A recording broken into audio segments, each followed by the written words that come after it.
বর্তমানে আরবি যেই মাস আমাদের মধ্যে চলতেছে পবিত্র জমাদিউস সানি, এই মাসটা ইসলামী ইতিহাসের মধ্যে অন্যতম একটি মাস। এই মাসে অসংখ্য বুজুর্গ, অসংখ্য নেক বান্দাবান্দি দুনিয়াতে তাশরিফ এনেছেন, জন্মগ্রহণ করেছেন। পড়ি সুবহানাল্লাহ। আবার অসংখ্য বুজুর্গ এই মাসে দুনিয়া থেকে চলেও গেছেন। এই মাসের প্রথম তারিখে হযরতে সাইয়্যিদুনা জিবরাইল আলাইহিস সালাতু ওয়াস সালাম আল্লাহ পাকের শ্রেষ্ঠ চারজন ফেরেশতার মধ্যে সবচেয়ে মনোনীত, সবচেয়ে শ্রেষ্ঠ, সবচেয়ে কাছের যে ফেরেশতা সে হলো জিবরাইল। হযরতে সাইয়্যিদুনা জিবরাইল আলাইহিস সালাতু ওয়াস সালাম এই রবিউস সানি মাসের প্রথম তারিখে দুনিয়ার মধ্যে আমার নবী সাল্লাল্লাহু আলাইহি ওয়াসাল্লামের কাছে সর্বপ্রথম এই রবিউস সানি মাসের প্রথম তারিখে তাশরিফ এনেছিলেন। সুবহানাল্লাহ। এবং এই মাসের 20 তারিখে জান্নাতের সরদারিনী হযরতে সাইয়্যিদুনা আম্মাজান ফাতেমাতুজ জোহরা রাদিয়াল্লাহু তাআলা আনহা এই পৃথিবীতে জন্মগ্রহণ করেছেন। সুবহানাল্লাহ। আবার এই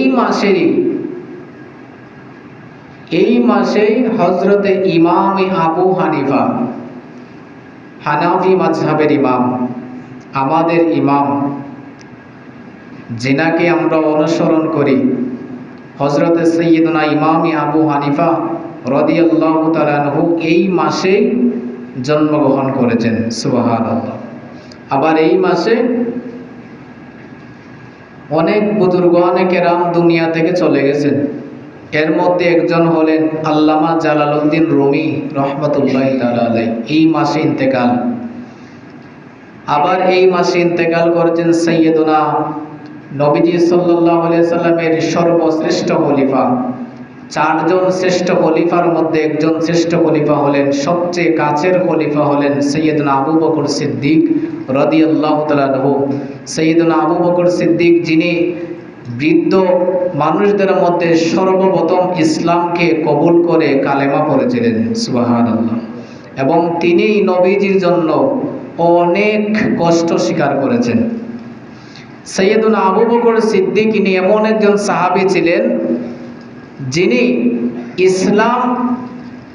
ইসলামের দাওয়াত পাওয়ার সাথে সাথে কোনো প্রশ্ন ছাড়া, কোনো সন্দেহ ছাড়া দাওয়াত পাওয়ার সাথে সাথে ইসলামকে কবুল করেছিলেন। সুবহানাল্লাহ। অন্যান্য সাহাবী, অন্যান্য মুসলমানগণ ইসলামের দাওয়াত পাওয়ার পরে তারা এটা যাচাই করছে, নবীজিকে অনেক প্রশ্ন করছে, যে অনেক প্রশ্ন কইরা, পরীক্ষা নিরীক্ষা কইরা, যাচাই কইরা তারপরে ইসলামে ঢুকছে। আর সাইয়্যিদুনা আবু বকর সিদ্দিক রাদিয়াল্লাহু তাআলা আনহু তিনি কোনো ধরনের প্রশ্ন ছাড়া, যাচাই ছাড়া, কোনো ধরনের সন্দেহ ছাড়া যে মাত্র নবীজি বললেন যে তুমি ইসলামকে কবুল করো, সাথে সাথে তিনি পড়ে নিলেন লা ইলাহা ইল্লাল্লাহু মুহাম্মাদুর রাসূলুল্লাহ সাল্লাল্লাহু আলাইহি ওয়া আলিহি ওয়াসাল্লাম। আমার নবীজি প্রশ্ন করলেন যে প্রতিটা সাহাবী, প্রতিটা মুসলমান ইসলাম গ্রহণের আগে কত প্রশ্ন করে, কত পরীক্ষা করে যে ইসলাম কতটুকু সঠিক, আমি কিছু জানি কিনা, আমি আসলে নবী কিনা। কিন্তু তুমি একমাত্র আবু বকর সিদ্দিক, যাকে দাওয়াত দেওয়ার সাথে সাথে কোনো প্রশ্ন ছাড়া ইসলাম কবুল করেছো, তার কারণ কি? তিনি বলেন যে ইয়া রাসূলুল্লাহ, আমি তো আপনার সাথে দীর্ঘদিন ছিলাম, আমি তো আপনাকে ছোটবেলা থেকেই দেখতেছি যে আপনি কিভাবে চলেন, আপনার চলাফেরা, খাওয়া দাওয়া, আচার আচরণ, ব্যবহার, এসব কিছু দেখেই আমার ভিতরে একটা বিশ্বাস জন্ম নিয়েছে যে আপনিই সঠিক, আপনিই আল্লাহর রাসূল, আপনার মাধ্যমে জান্নাত পাওয়া যাবে। সুবহানাল্লাহ। আমার নবী যখন মেরাজ শরীফে গিয়েছিলেন, 27 বছর মেরাজ শরীফে থাকার পরে আবার দুনিয়াতে তাশরিফ এনেছিলেন। দুনিয়ার সময় মাত্র কয়েক সেকেন্ড ছিল। যখন এই মেরাজ শরীফের বর্ণনা আমার নবীজি দুনিয়াতে এসে মেরাজ শরীফের বর্ণনা করলেন, আবু জেহেল শুনলো, তারপরে আবুল আহাব শুনলো, এইভাবে আরো অসংখ্য মানুষ শুনলো।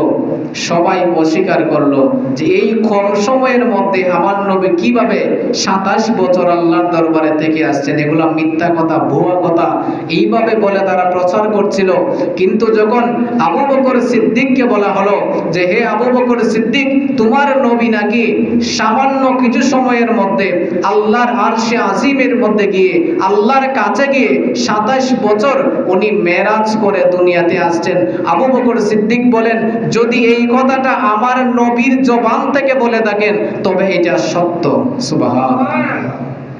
তিনি কোনো প্রশ্ন বললেন না, তিনি এই কথা বললেন না যে নবীজিকে জিজ্ঞেস করে আমি উত্তর দিব। তিনার ঈমান এত বেশি ছিল, তিনি বলছেন যে আমি এতটুকু বিশ্বাস করি যে আমার নবী সাল্লাল্লাহু আলাইহি সাল্লামের জবান দিয়ে যে কথা বের হবে সেই কথা কোনোদিন মিথ্যা হতে পারে না। তিনি হলেন আবু বকর সিদ্দিক। তারপর থেকে আমার নবী ওনাকে উপাধি দিলেন, তুমি সিদ্দিক, আজকে থেকে তুমি শুধু আবু বকর নয়, আবু বকর সিদ্দিক। তিনি ছিলেন নবীজির শ্রেষ্ঠ একজন খলিফা, নবীজির শ্রেষ্ঠ একজন সাহাবী সাথী, এবং তিনি ছিলেন নবীজির একজন শ্বশুর। সুবহানাল্লাহ। সে আবু বকর সিদ্দিকের ওফাত শরীফও এই মাসে। তাহলে এই মাসের মর্যাদা, মূল্য কিছু আসেনি মনে হয়? কথা বলেন না। যে মাসে অনেক বুজুর্গ, অনেকেরা জন্মগ্রহণ করেছেন, আবার অনেকই ওফাত শরীফ আছে, তো এই মাসের অবশ্যই ফজিলত আছে। আজকে শুধু আপনাদের সামনে অল্প কিছু সময় দুইটা বিষয়, একটা হাদিসের উপর আলোকপাত করব। একটা হাদিসের উপর আজকে যে আলোকপাত থাকবে সেটা মনোযোগ দিয়ে যদি শুনেন তাহলে অনেক কিছু বুঝতে পারবেন। আন ইবনে আব্বাস রাদিয়াল্লাহু তাআলা আনহুমা قال قال رسول الله صلى الله عليه وسلم নি'মাতানি মাকবুলুন ফীহিমা কাসীরুম মিনান নাস আসিহাতু ওয়াল ফারাক মুত্তাফাকুন আলাইহি। বুখারী এবং মুসলিম শরীফের হাদিস।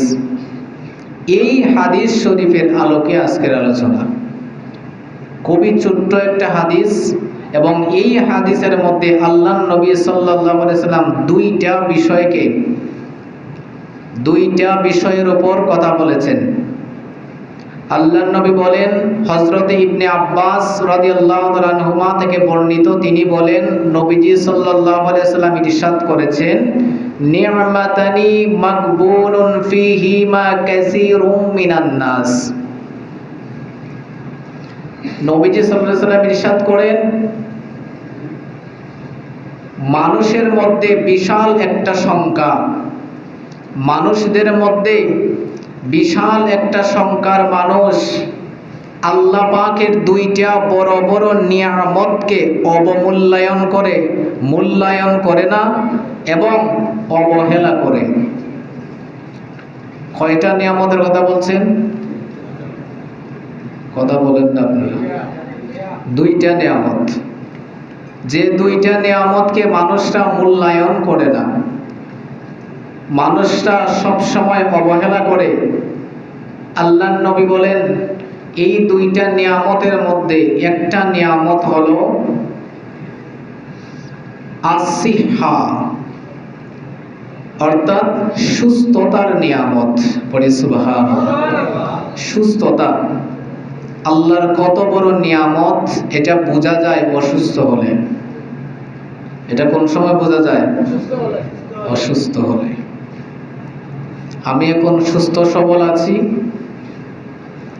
যখন আমার একটা হাত অথবা দুইটা হাত যদি অবশ হয়ে যায় তখন আমি বুঝি যে এই দুইটা হাত আমার কতটুকু কাজে লাগতো, এই দুইটা হাতের মূল্য কি ছিল।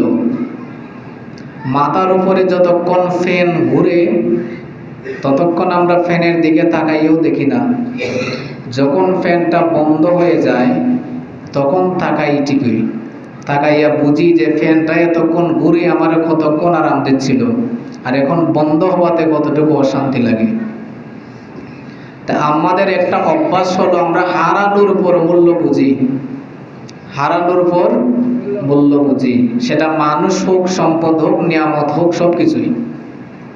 একটা মানুষ আমাদের কতটুকু উপকার করত সেটা আমরা সে মারা যাবার পরে বুঝি, যে এই মানুষটা কতটুকু ভালো ছিল, তার দ্বারা কোন কোন কাজ হইতো আজকে হয় না। তাহলে আল্লাহর নবী বলেন মানুষরা দুইটা নিয়ামতকে সবচেয়ে বেশি অবহেলা করে। এর মধ্যে প্রথম নাম্বার হলো সুস্থতার নিয়ামত। মানুষ সুস্থ থাকলে সে বুঝে না যে আল্লাহ তারে কত বড় নিয়ামতের মধ্যে রাখছেন। এই জিনিসটা যদি আপনি বুঝতে হয়, আপনি হসপিটাল যাবেন, সিলেট ওসমানী মেডিকেলে যাবেন, গিয়ে দেখবেন আইসিইউর মধ্যে যে ব্যক্তি আছে প্রতি সেকেন্ডে তার কত টাকা বিল উঠতেছে। যে ব্যক্তি হার্ট অ্যাটাকের রোগী, যাকে ডায়ালাইসিস করা হয়, তার শরীরের সবটুকুন রক্ত সপ্তাহে 3 বার বের করে আবার নতুন করে রক্ত শরীরে প্রবাহিত করা হয়। ওই ব্যক্তিকে দেখে দেখে নিজের দিকে একটু চিন্তা করবেন যে আল্লাহ আমারে কতটুকু নিয়ামত দিয়েছেন। যার দুইটা চক্ষু বন্ধ, তার দিকে তাকাইয়া দেখবেন যে সে দুনিয়ার কোনো কিছু দেখতে পারে না, কিন্তু আল্লাহ আমার দুইটা চোখকে সুস্থ রেখেছেন, যে কারণে আমি সব কিছু স্পষ্ট দেখতে পাই। এক কথায় আমাদের শরীরে আল্লাহ যা কিছু দিয়েছেন সব কিছু যখন মানুষের সুস্থ থাকে তখন মানুষ এটাকে অবমূল্যায়ন করে, অবহেলা করে, বুঝেই না যে আল্লাহ কত বড় নিয়ামত মানুষদেরকে দিয়েছেন, আল্লাহ কত বড় নিয়ামত আমাদেরকে দিয়েছেন। কিন্তু যখন অসুস্থ হয়ে যায় তখন ঠিকই বুঝে যে এই জিনিসটার মূল্য কি ছিল। তাইলে বলেন তো আমার নবীর কথা সত্য না মিথ্যা? আমরা যখন সুস্থ থাকি তখন আমরা ইবাদত করতে ভালো লাগে না, তখন আমরা খারাপের দিকে বেশি দৌড়াই। আমরা যত সুস্থ তত গুনাহ করি, যত সুস্থ থাকি তত গুনাহ করি। আর যখন অসুস্থ হয়ে যাই তখন মনে হয় যে একটু নামাজ পড়ি, তখন মনে হয় যে একটু আল্লাহর জিকির করি, তখন ঘুমাইয়া ঘুমাইয়া কি বলে একটু আল্লাহ বিল্লাহ করো, আর কিতা করবো, কিছু করার নাই, তোমার সময় কাছাই গেছি, তোমার ঘন্টা বেজে গেছে, এখন একটু আল্লাহ বিল্লাহ করো, অথচ আল্লাহ বিল্লাহ করার সময় তোমার চলেই গেছে। তা আমরা অসুস্থ হলে পরে ইবাদতের ইচ্ছা জাগে, আর বৃদ্ধ হলে পরে ইবাদতের ইচ্ছা জাগে। বয়স হয়ে গেলে, মুরব্বী হয়ে গেলে যে এখন একটু নামাজ রোজা পড়ি, সারা জীবন তো গুন্ডামি লেট্টামি কম করছে না। কিন্তু যখন আমার শরীরে শক্তি আছে, যখন আমি সুস্থ আছি, যখন আমি ইবাদত করলে সঠিকভাবে করতে পারি, যখন আমি একটা জিনিস শুনলে সঠিকভাবে ক্যাচ করতে পারি, ব্রেন দিয়ে ধারণ করতে পারি, তখন আমার ইবাদতের সময় যাচ্ছে, কিন্তু আমি এই জিনিসটাকে মূল্যায়ন করি না, এই সুস্থতাটাকে আমরা মূল্যায়ন করি না। অথচ আল্লাহর নবী সাল্লাল্লাহু আলাইহি সাল্লাম বলেছেন আল্লাহর কাছে সবচেয়ে প্রিয় ইবাদত সেটা হলো যৌবনকালের ইবাদত। সুবহানাল্লাহ। হাশরের ময়দানে মানুষের হিসাব হবে, হিসাবটা কিন্তু ছোটকালের হিসাব হবে না, বৃদ্ধকালের হিসাব আল্লাহ নেবেন না, শুধু যৌবনকালের হিসাব নেবেন, শুধু যৌবনকালের হিসাব নেবেন। যখন থেকে আল্লাহ আপনাকে বালেগ বানাই দিয়েছেন, নাবালক থেকে, এই সময় থেকে শুরু করে যখন আপনার একদম বৃদ্ধ হওয়ার আগ পর্যন্ত শরীরে যতদিন শক্তি ছিল, যতদিন সবকিছু বুঝেন, এই বয়সটার আল্লাহ তাআলা কি নেবেন? হিসাব নেবেন। বৃদ্ধকাল আল্লাহ এমনি মাফ করে দিবেন, কারণ যারা বুড়া মানুষ তারা এক সময় ওযু করলে কোন দিকে ওযু ছুটে বইতেও পারে না। তো আল্লাহ এই বয়সটারে মাফ করে দিবেন। এবং ছোটবেলায় যখন মানুষ বালেগী হয় না, এর আগ পর্যন্ত যা করছে তা মাফ, হিসাব হবে শুধু যৌবনের। এজন্য আল্লাহ সবচেয়ে বেশি পছন্দ করেন যৌবন কালে যে ব্যক্তি ইবাদত করে ওই ব্যক্তিকে। তো আমরা যৌবন থাকতে আমরা কি করি না? কাজে লাগাই না। শরীরের শক্তি থাকতে এটাকে কাজে লাগাই না। আমাদের শক্তি আছে মানে আমরা এখন মনে করি যে এখন একটু ঘর বানানি দরকার। শরীরের শক্তি আছে মানে এখনই মনে করি এখন একটু মোটা মোটা টাকা রুচি করা দরকার। শরীরে শক্তি আছে মানেই বলি যে এখনই দুনিয়ার সম্পদ অর্জন করা দরকার। দুনিয়ার পিছনে তখন দৌড়াই, কিন্তু যখন আপনি অসুস্থ হয়ে পড়ে যান তখন বুঝেন যে সারা জীবন কি করলাম। নবীজি সাল্লাল্লাহু আলাইহি সাল্লাম ইরশাদ করেন, 7 প্রকার মানুষকে আল্লাহ কিয়ামতের দিন আরশের ছায়ার নিচে জায়গা দিবেন। সুবহানাল্লাহ। কয় প্রকার মানুষকে? এর মধ্যে এক প্রকার হলো ওয়া শাবুল মাশাআফি ইবাদাতিল্লাহ। ওই মানুষ, যে মানুষ তার যৌবন কালকে মূল্যায়ন করেছে, যৌবনটাকে ইবাদতের মধ্যে অতিবাহিত করেছে। সুবহানাল্লাহ। আরশের নিচে যারা জায়গা পাবে তারা 95% যুবক থাকবে। 95% যুবক থাকবে আরশের ছায়ার নিচে যারা জায়গা পাবে। ওই সমস্ত যুবক যারা যৌবনকাল আসার পরেও ওই যৌবনকালে খারাপ কাজে যায় নাই, ওই যৌবনকালকে ইবাদতে কাটাইছে, হাজারো ব্যস্ততার মধ্যে নামাজ আদায় করছে, হাজারো ব্যস্ততার মধ্যে আমার রাসূলের সুন্নতকে আঁকড়ে ধরেছে, হাজারো ব্যস্ততার মধ্যে ইসলামকে আঁকড়ে ধরেছে, হাজারো ব্যস্ততার মধ্যে হাজারো লোভের মধ্যে পড়ে সে তার ঈমানকে ধ্বংস করে নাই, ওই সমস্ত যুবককে আল্লাহ তাআলা কাল কিয়ামতের দিন আরশের ছায়ার নিচে জায়গা দিবেন। সুবহানাল্লাহ। এবং নবীজি ইরশাদ করেন, যে সমস্ত যুবক যৌবন কালে নামাজ পড়বে, বয়স থাকতে, সুস্থ থাকতে, সময় থাকতে ইবাদত করবে, আজমানাল্লাহু জান্নাহ, আমি নবী হাসরের ময়দানে নিজে জিম্মাদারি করে তাকে জান্নাতে পৌঁছাই দিব। সুবহানাল্লাহ। আমার নবী যদি জিম্মাদারি নেন তাহলে আর কোনো চিন্তা থাকবে? নবীজি যদি জিম্মাদারি নেন তাহলে আর কোনো চিন্তা থাকার কথাও না। কারণ আল্লাহ তাআলা কি বলেছেন? ইন্না আ'তাইনাকাল কাউসার। হে রাসূল, আমি আল্লাহ আমার যত সমস্ত নিয়ামত আছে, যত সমস্ত জান্নাত আছে, ভালো ভালো নিয়ামত আছে, সবকিছু আপনি নবীকে দান করে দিয়েছি। সুবহানাল্লাহ। তো জান্নাতের মালিক হলেন আমার নবী। জান্নাতের মালিক কে? ইন্না আ'তাইনাকাল কাউসার। আল্লাহ বলেন আমি তো আপনাকে জান্নাত দিয়েই দিছি। তো আপনি যার জিম্মাদারি নেবেন, আপনি যাকে জান্নাতে পাঠাবেন, তার আর কোনো চিন্তা থাকবে না। আর ওই ব্যক্তিকে আল্লাহ নবী জান্নাতে নেবেন যে ব্যক্তি যৌবন থাকতে ইবাদত করেছে, তার সুস্থ থাকতে সুস্থতাকে কাজে লাগাইছে। তাহলে আমাদের বর্তমান সমাজের যুবকদের অবস্থা কি? নামাজের মধ্যে তো যুবকদেরকে মিলে না। তারা যে সুস্থ আছে তারা এটা বুঝেই না। হঠাৎ করে যদি অ্যাক্সিডেন্ট করে গড়ে পড়ে যান তখন বুঝবেন যে আপনি কোন নিয়ামতের মধ্যে ছিলেন। ফাবি আইয়ি আলাই রাব্বিকুমা তুকাজ্জিবান। আমাদের বর্তমান সমাজের যুবকদের অবস্থা হলো, তারা সোশ্যাল মিডিয়া বর্তমানে বের হয়ে, ফেসবুক, ইউটিউব, ইন্টারনেট বের হয়ে তারা তাদের অবস্থাকে একদম খারাপ করে ফেলেছে।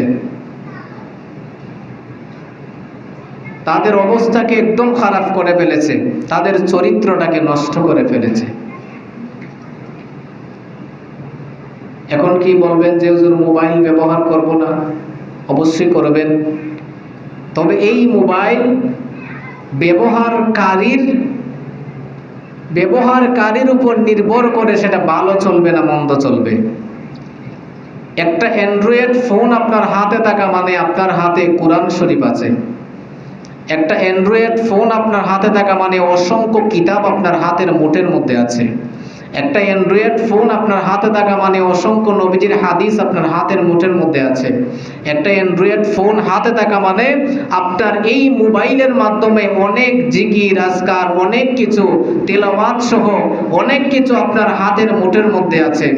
সেটা যদি নেককার মানুষ হয়, আবার যদি বদকার মানুষ হয়, খারাপ হয়, তাহলে অ্যান্ড্রয়েড ফোন হাতে থাকা মানে তার হাতে জাহান্নাম নিয়ে ঘুরছে। যেমন আমাদের জবান দিয়ে আমরা কথা বলি, এই জবানে ভালো কথাও আছে, খারাপ কথাও। এটা আমার উপর নির্ভর করে। আমি যদি জবানকে খারাপ পথে চালাই, সে খারাপ চলবে। আমি ভালো পথে চালাই, সে ভালো চলবে। আমি তেলাওয়াত করলে সওয়াব হবে, গালি দিলে গুনাহ হবে। মোবাইলটাও সেম। আমি যদি এটা এই মোবাইল দিয়ে যদি তেলাওয়াত করি, দেখে দেখে সওয়াব হবে। এই মোবাইল থেকে যদি নবীজির একটা হাদিস আমি বের করে পড়ি, সওয়াব হবে। এই মোবাইলটা যদি আমি তাসবিহ ব্যবহার করি, মোবাইলে তাসবিহ আছে, তো সওয়াব হবে। কিন্তু আমি যদি এটা দিয়ে অশ্লীলতা দেখি, অশ্লীলতা করি, খারাপ কাজ করি, ঘন্টার পর ঘন্টা মহিলাদের সাথে, মেয়েদের সাথে কথা বলি, তাহলে গুনাহ হবে।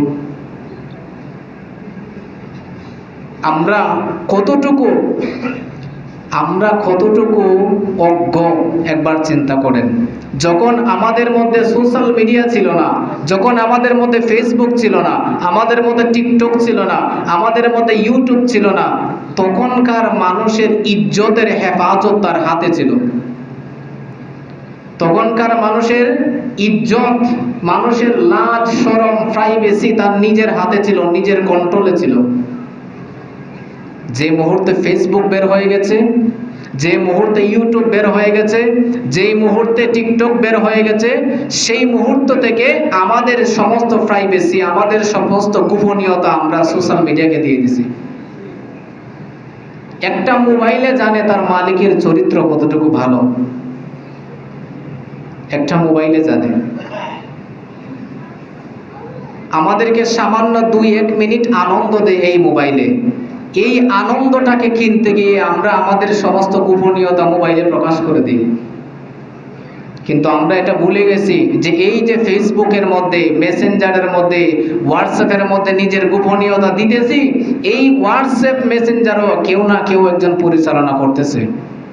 আপনি যে গোপনীয়তা প্রকাশ করতেছেন তার কাছে টিকিট আছে, সোশ্যাল মিডিয়া এটা রেকর্ড হচ্ছে।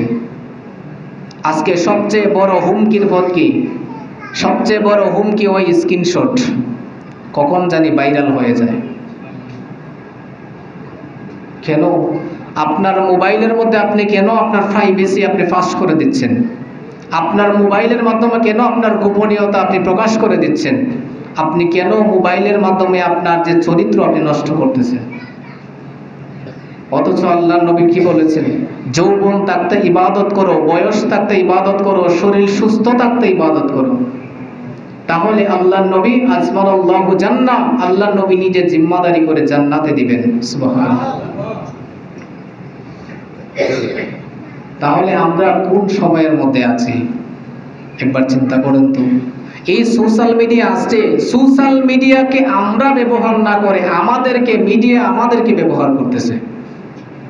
এই চিন্তাটা আমরা একবারও করি না যে ফেসবুককে আমি ব্যবহার করতেছি নাকি ফেসবুকে আমাকে ব্যবহার করে। মেসেঞ্জারকে আমি ব্যবহার করি না মেসেঞ্জারে আমাকে ব্যবহার করে। এই চিন্তাটা কি আমরা করি একবারও? আমরা তো যা মন চায় অশ্লীলতা করে, যা মন চায় করে। ফেসবুকে ঢুকলেই দেখা যায় অমুকের লিঙ্ক ভাইরাল, অমুকের স্ক্রিনশট ভাইরাল, অমুকে দেখা যায় সে দেখতে দেখা যায় ফিরসাব, কিন্তু ফেসবুকে ঢুকলে দেখা যায় তার আসল চরিত্র। ফেসবুকের মধ্যে নিজের পরিচয় গোপন করে অশ্লীলতা করে। তাহলে যে সময়টাকে আপনি অবমূল্যায়ন করেন, যে বয়সটাকে, যে সুস্থতাটাকে আপনি অবহেলা করতেছেন, সেটার জন্য একদিন আপনি আফসোস করতে হবে। তো আল্লাহর নবীর হাদিসের মধ্যে কি বলেছেন? প্রথম যে নিয়ামতটাকে আমরা অবহেলা করি সেটা হলো সুস্থতা। সেটা কি? সুস্থতা। আজকের জুমা থেকে এই দুইটা জিনিস শিখে যাবেন। শুধু আসবেন, নামাজ পড়বেন, হুজুরে ওয়াজ করলো শুনলাম, সামিনা ওয়া আসাইনা, একদিকে শুনলাম আর একদিকে বেরিয়ে গেল, এটার জন্য আসবেন না। কিছু কথা যদি শুনেন কোরআন হাদিসের, ক্যাচ করার চিন্তা করবেন, ব্রেইনের মধ্যে ধারণ করবেন, শিক্ষার চেষ্টা করবেন। তো এক নাম্বার যে নবীজি বলেছেন যে আমরা মানুষরা সবচেয়ে বেশি অবহেলা করি যে নিয়ামত, সেটা হলো সুস্থতা। আমরা অসুস্থ হলে বুঝি যে আমরা কতটুকু নিয়ামতের মধ্যে ছিলাম, কিন্তু আমরা সুস্থ থাকতে, যত সুস্থ তত গুনাহ, যত সুস্থ তত গুনাহ, আর যত অসুস্থ হই তত আল্লাহর দিকে ধাবিত হই, তত আল্লাহকে ডাকি। তো আমাদের উচিত ছিল যত সুস্থ থাকবো তত ইবাদত করব, যত সুস্থ থাকবো তত ইবাদত করব। তারপরে 2 নাম্বার যে বিষয়টা আল্লাহর নবী বলেছেন, যে নিয়ামতটাকে আমরা অবহেলা করি, অবমূল্যায়ন করি, সে নিয়ামতটা হলো সময়। সে নিয়ামতটা কি? সময়। আপনারা প্রতিটা মানুষের একটা জিনিসের অভাব আছে, সেটা হলো সময়ের অভাব। আছে না?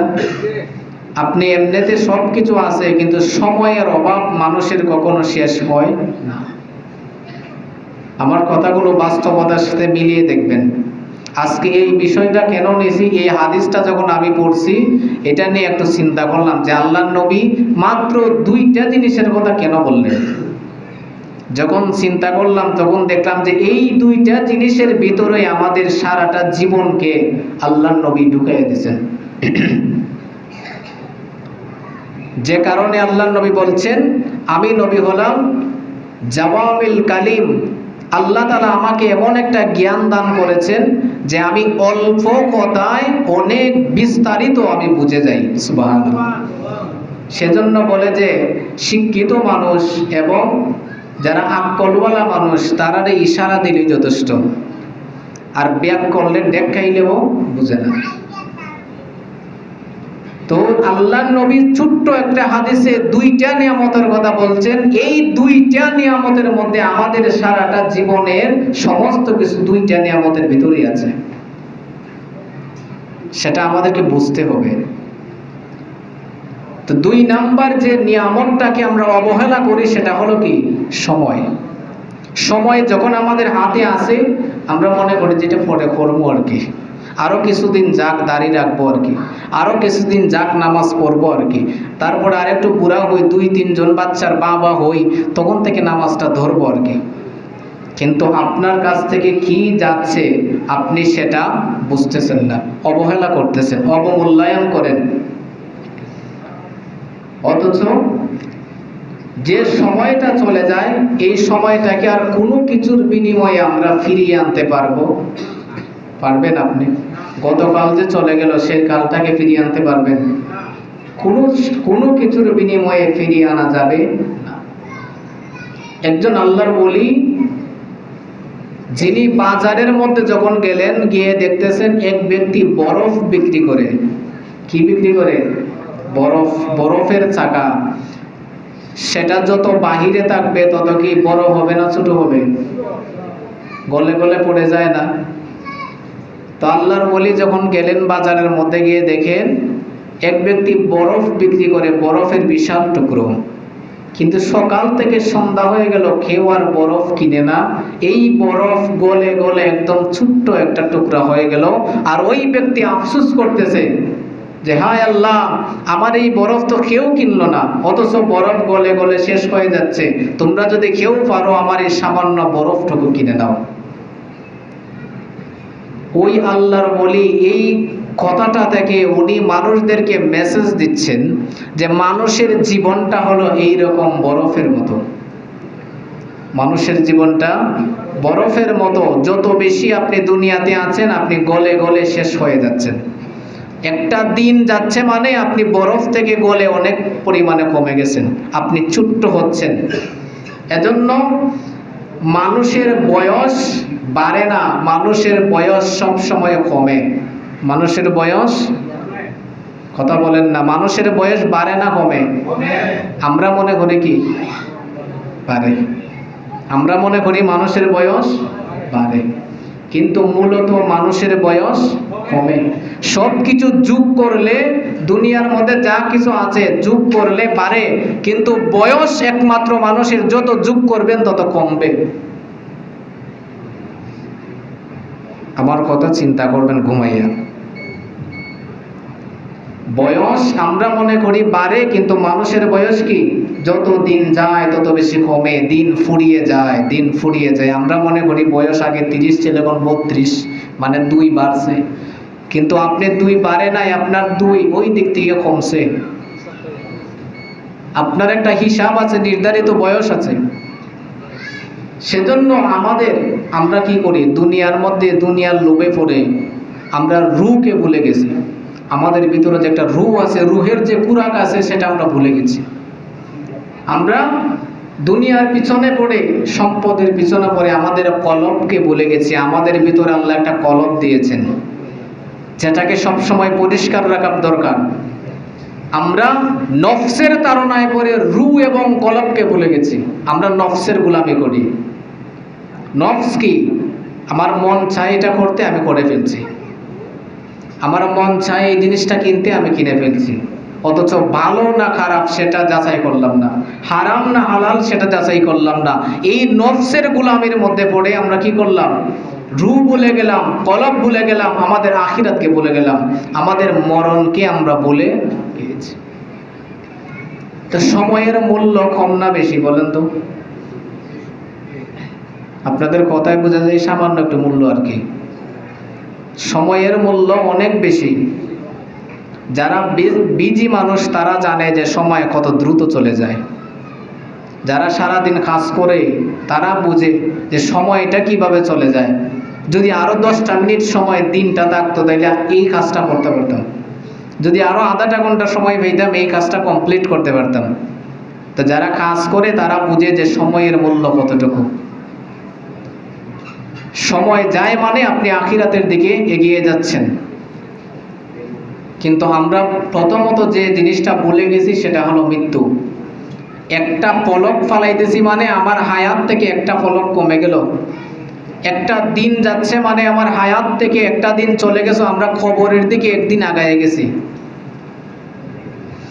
যাইতে হবে একদিন তোমায় মাটির ঘরে মনান্দার কবরে। যাইতে হবে একদিন তোমায় মাটির ঘরে মনান্দার কবরে। মায়ার জালে পড়িয়া দেখলা না মন চাহিয়া, কি নিবে সঙ্গে তুমি যাওয়ারি বেলায়। ভাবরে মন নিরালা, কি নিবে যাবার বেলা। বাবরে মন নিরালা, কি নিবে যাবার বেলা। কি জবাব দিবে তুমি যাইয়া কবরে, আন্দার কবরে। যাইতে হবে একদিন তোমায় মাটির ঘরে মনান্দার কবরে। বাড়ি গাড়ি করিয়া 2 দিনের লাগিয়া, একদিন যাইতে হবে তোমার সবিচারিয়া। বাড়ি গাড়ি করিয়া 2 দিনের লাগিয়া, একদিন যাইতে হবে তোমার সবিচারিয়া। আজরাইল সামনে দাঁড়াইয়া নিবে জান কারিয়া, আজরাইল সামনে দাঁড়াইয়া নিবে জান কারিয়া, পরকালের সম্বল তুমি নিও সঙ্গে করে, আন্দার কবরে যাইতে হবে একদিন তোমায়, মাটির ঘরে মন আন্দার কবর। আল্লাহুম্মা সাল্লি আলা সাইয়্যিদিনা মাওলানা মুহাম্মদ ওয়া আলা সাইয়্যিদিনা মাওলানা। এই দুনিয়ার আমরা সবাই কবর দেশের প্যাসেঞ্জার, কেউ বা আগে কেউ বা পরে যাইতে হবে ঘুরের পার। আল্লাহুম্মা সাল্লি আলা সাইয়্যিদিনা মাওলানা মুহাম্মদ ওয়া আলা সাইয়্যিদিনা মাওলানা। তাহলে আজকের আলোচনার বিষয় ছিল আল্লাহ নবীর একটা হাদিস, আর একটা হাদিসের মধ্যে নবীজি দুইটা নিয়ামতের কথা বলেছেন, যে দুইটা নিয়ামতকে আমরা সবচেয়ে বেশি অবহেলা করি, অথচ এই দুইটা নিয়ামতকে সবচেয়ে বেশি মূল্যায়ন করার কথা ছিল। এক নম্বর নিয়ামত কি? সুস্থতা। এক নম্বর নিয়ামত। দুই নম্বর নিয়ামত সময়। এই দুইটা নিয়ামতকে আমাদের উচিত সবচেয়ে বেশি সম্মান দেওয়া, সবচেয়ে বেশি মূল্যায়ন করা, সবচেয়ে বেশি মূল্য দেওয়া।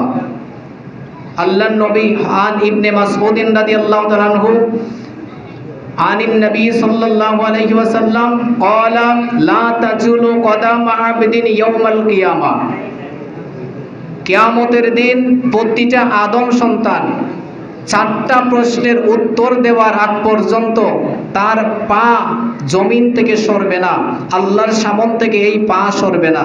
কয়টা প্রশ্ন? চারটা প্রশ্ন। এক নাম্বার কি? হাত্তা ইউসআলা আন আরবা, চারটা প্রশ্নের উত্তর দিতে হবে।